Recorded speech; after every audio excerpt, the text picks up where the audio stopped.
Assalamualaikum warahmatullahi wabarakatuh. Oke teman-teman ya, ketemu lagi dengan saya di channel Amotor.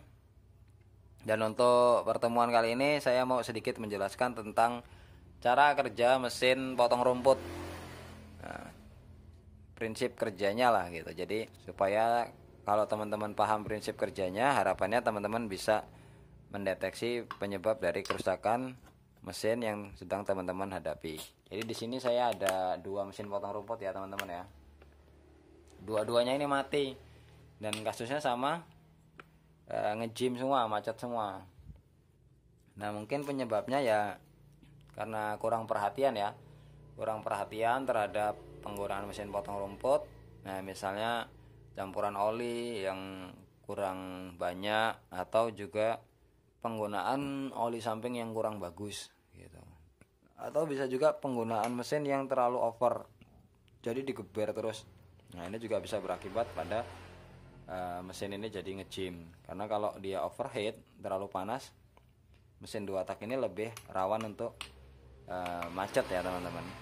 Kemudian untuk bloknya ini saya searching di beberapa aplikasi jual beli, itu ternyata nggak terlalu mahal ya teman-teman. Ada yang harganya di bawah 100, tapi lebih banyak yang di atas 200 gitu.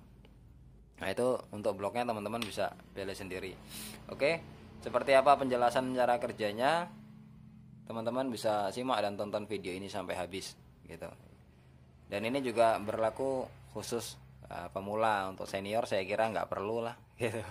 Tapi kalau teman-teman senior ada yang mampir, kemudian penjelasan saya ada yang salah, mohon dibantu untuk diluruskan gitu. Jadi kita saling berbagi ilmu ya teman-teman ya.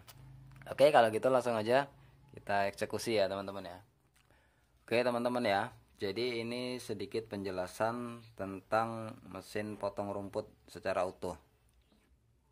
Jadi ini mesinnya ini tipe 2 tak. Kalau teman-teman perhatikan, jadi bentuk bagian ruang mesinnya ini mirip seperti motor apa ya, motor post one, motor King, karena memang tipe mesinnya sama, yaitu mesin 2 tak.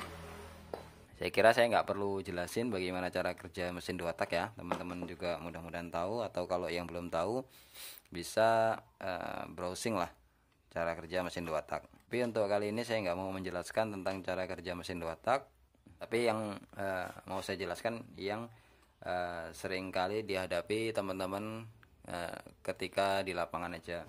Jadi pada mesin ini ada 3 bagian. Yang pertama sistem bahan bakar, dia di sini ya. Mana? Nah ini bloknya bahan bakar, dia di sini. Ini ada saluran intake-nya, kelihatan nggak? Nah ini saluran dari sini kan, kelihatan ya lubangnya ya, lubang yang tembusan ini. Nah ini untuk bensin masuk dari karburator. Jadi sistem bahan bakar itu dimulai dari tangki bensin kemudian ke karburator lah gitu, supaya bensin itu bisa masuk ke mesin. Kemudian setelah sistem bahan bakar ada juga sistem pengapian. Nah sistem pengapian yang mengatur itu adalah coil ini dan magnet yang ada di sini. Jadi ketika ini berputar, nah karena posisinya kan nanti di sini coilnya itu, cuman ada tatakannya ya, ada dudukannya di covernya. Jadi posisi coil di sini. Nah jarak coil dengan magnet ini itu berpengaruh teman-teman. Semakin dekat dia semakin besar, semakin jauh dia semakin kecil. Tapi untuk mesin ini kayaknya nggak bisa disetel, kecuali nanti kalau punya teman-teman ada yang lubang tatakan bautnya ini udah lower, nah itu mungkin bisa dimaju mundurin. Tapi kalau ini standar, dia nggak bisa dimaju mundurin. Oke, jadi ketika ini berputar, di sini tercipta medan magnet, terus di dalam coil ini ada kumparan. Nah maka di sini nanti keluar apinya. Terus colokan ini sebagai ground atau pemutus api yang keluar dari sini. Jadi ini jadi kontak. Kalau ini terhubung dengan ground, maka apinya langsung masuk ke massa. sehingga di sini tidak keluar api. Jadi wajar kalau kemudian jadi kontak ya. Ini kena ground, ini langsung mati gitu. Oke, ini sistem pengapian. Kemudian tadi sistem bahan bakar belum saya jelaskan ya, saya jelaskan sedikit saja prinsip-prinsip pokoknya saja. Jadi pada sistem bahan bakar ini dia mengatur jumlah campuran udara dan bahan bakar yang mau dikonsumsi sama mesin. Jadi campuran bahan bakar itu harus ideal perbandingannya, nggak boleh terlalu banyak, nggak boleh terlalu irit. Kalau terlalu banyak itu dia terlalu banyak bahan bakar, kemudian udaranya terlalu sedikit, nanti mesin jadi keborosan. Kalau mesin keborosan, efeknya ya yang pasti pembakaran tidak sempurna, kemudian busi jadi cepat basah, artinya busi jadi cepat mati. Sebaliknya, kalau terlalu irit, dia campuran udaranya lebih banyak dibandingin dengan campuran bahan bakarnya. Nanti efeknya bisa mesinnya ngempos, hidupnya susah. Kemudian yang paling penting adalah mesin jadi cepat panas. Bahkan dalam beberapa kasus kalau di sepeda motor itu karena kompresi terlalu tinggi, terus bahan bakar terlalu irit, busi bisa sampai meleleh. Atau bisa jadi pistonnya ini kepalanya bolong. Jadi pernah kejadian ya teman-teman. Dan itu biasanya terjadi di motor-motor kompetisi lah gitu, motor-motor balap. Kalau di motor standar jarang ya terjadi. Oke, setelah pengapian dan bahan bakar, satu lagi sistem yang paling penting yaitu sistem kompresi. Jadi yang dimaksud sistem kompresi itu teman-teman, kompres itu kan tekanan ya. Nah jadi campuran udara dan bahan bakar yang ada di dalam sini itu baru bisa dibakar oleh busi kalau dia dipadetin di sini. Nah ini yang tugasnya memadatkan. Jadi dipres, udara yang ada di dalam dipres sampai tekanan tinggi, baru ada bahan bakar di situ, baru kemudian dipercikin api dari busi, baru dia menghasilkan ledakan. Gitu. Lebih jelas nanti bisa searching lah atau browsing tentang cara kerja mesin 2 tak, kurang lebih seperti itu. Jadi yang mempengaruhi kompresi itu ini teman-teman,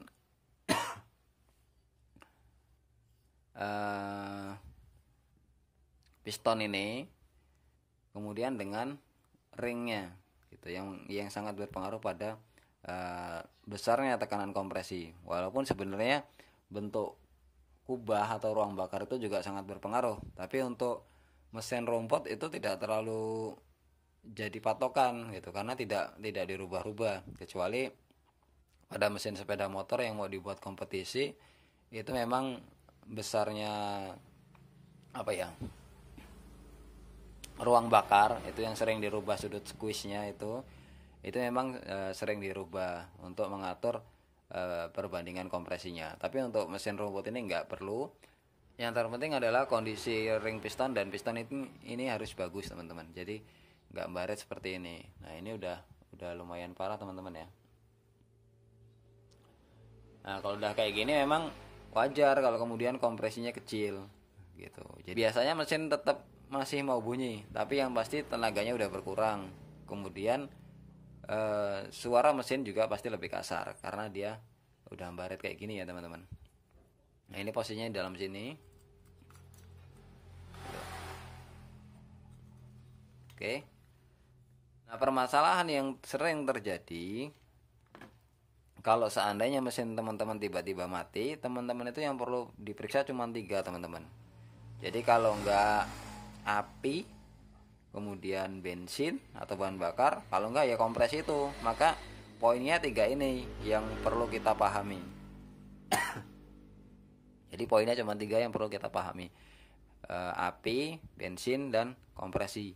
3-tiganya ini harus ada. Kalau salah satu nggak ada, bisa dipastikan mesin itu nggak bakal mau hidup gitu. Atau kalaupun hidup, misalnya kompresinya kecil, kalaupun hidup juga ya setengah mati lah gitu. Jadi nggak ada tenaganya gitu. Maka jadi kalau seandainya teman-teman pakai mesin rumput ini, ketika mati misalnya, maka teman-teman bisa periksa dulu, mulai dari apinya dulu misalnya deh. Teman-teman bisa buka businya, kemudian cek dari businya businya di engkol, ditempelin massa ya businya, tempelin massa di engkol, keluar api enggak. Kalau seandainya enggak keluar, gimana? Kalau seandainya enggak keluar, coba cabut busi dari kabel businya. Jadi ngurut, ada urutannya. Jadi setelah busi, kabel businya, dari kabel busi keluar enggak? Gitu. Kalau dari kabel busi enggak keluar, teman bisa cek ini tadi, koilnya tadi. Ini bisa jadi memang koilnya yang mati, bisa jadi kabel yang ada di sini ini terhubung dengan massa. Jadi di sininya nggak keluar api. Atau bisa jadi juga kabel ini putus, ada yang putus, misalnya kegencet atau apa gitu. Nah, kalau seandainya nggak dipastikan ininya nggak ada yang cacat, tapi nggak mau keluar, ya berarti emang ininya minta diganti teman-teman. Gitu ya. Nah selanjutnya, ketika pengapian sudah ada, misalnya oh ternyata waktu kita cek di busi ada apinya, ya kita lanjutkan pemeriksaan. Jadi api ada tapi mesin nggak mau hidup, kita lanjutkan pemeriksaan ke bagian bahan bakar. Nah bahan bakar yang mengatur adalah karburator teman-teman. Nah bagaimana mengecek karburator? Nah mengecek karburator ya tinggal teman-teman buka, pertama tutup skepnya boleh dibuka dulu, terus dilihat kondisi jarumnya lepas atau enggak gitu. Atau setelannya di atas atau di bawah. Kalau seandainya di atas atau di bawah, misalnya dia di atas, ya biarin aja dulu, mungkin memang sebelumnya diiritkan gitu. Jadi buka dulu skepnya, jarum skep minimal dia nggak jatuh jarumnya, tetap pada posisinya. Nah setelah dicabut, terus buka bagian mangkok karbunya, dicek spuyer-spuyernya. Nah untuk pengecekan spuyer teman-teman bisa lihat video saya sebelumnya ya. Jadi dicek spuyernya, kemudian dicek saluran-salurannya ada yang mampet apa enggak gitu, ada yang tersumbat apa enggak saluran-saluran di karburator. Nah kalau saluran di karburator ada yang tersumbat, nanti dia mengganggu bahan bakar ini masuk ke mesin gitu, makanya mesinnya jadi ngadat gitu. Oke, setelah ini dibersihkan, saluran-saluran udah dipastikan nggak ada yang mampet, tapi mesin masih nggak mau hidup juga. Nah, teman-teman bisa lakukan pengecekan tekanan kompresi. Nah, pengecekan tekanan kompresi itu bisa dari ini lubang busi ini. Teman-teman tekan seperti ini. Kemudian teman-teman engkol ya.